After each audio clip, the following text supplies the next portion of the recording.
Jagadish Reddy suspension ను వ్యతిరేకిస్తూ ఇవాళ నిరసనలకు పిలుపునిచ్చింది బీఆర్ఎస్.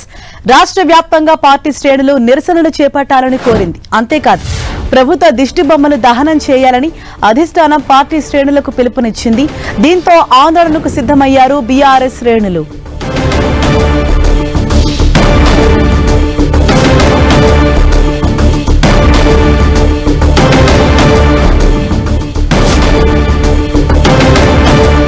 ఇదే విషయంపై మరింత సమాచారంతో మా ప్రతినిధి కరుణాకర్ మనకు అందుబాటులో ఉన్నారు. ఎస్ కరుణాకర్, నిన్న ఏదైతే అసెంబ్లీ నుంచి ఇటు ఎమ్మెల్యే జగదీష్ రెడ్డిని సస్పెండ్ చేశారో దానిపైన ఇవాళ బీఆర్ఎస్ స్టాండ్ ఏ విధంగా ఉండబోతోంది?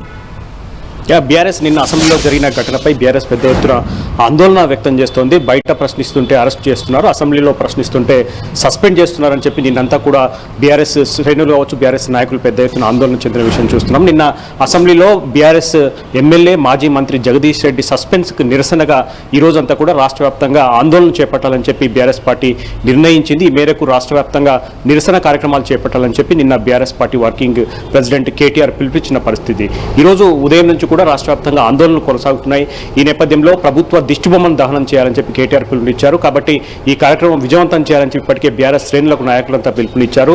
ఈ కార్యక్రమంలో ముఖ్యమైన నేతలు కూడా పాల్గొనబోతున్నారు. 10 గంటలు 11 గంటల సమయంలో పూర్తి స్థాయిలో రాష్ట్ర వ్యాప్తంగా నిరసనలు జరిగే అవకాశం కనిపిస్తోంది. నిన్న జగదీష్ రెడ్డి సస్పెన్షన్ అన్యాయం అని చెప్పి బీఆర్ఎస్ పార్టీ నేతలు చెప్తున్నారు. కేవలం ప్రభుత్వ వైఫల్యాలను నిలదీసినందుకు జగదీష్ రెడ్డిని సస్పెండ్ చేశారు. కాబట్టి ప్రభుత్వ వైఖరికి నిరసనగా ఈరోజు రాష్ట్ర వ్యాప్తంగా ఈ నిరసన కార్యక్రమాలు చేపట్టబోతున్నారు. అక్కడక్కడ జరిగే ఈ కార్యక్రమాల్లో ముఖ్యమైన బీఆర్ఎస్ నేతలు కూడా పాల్గొంటున్న పరిస్థితిని మనం చూస్తున్నాం. Harisha, thank you Karunakar.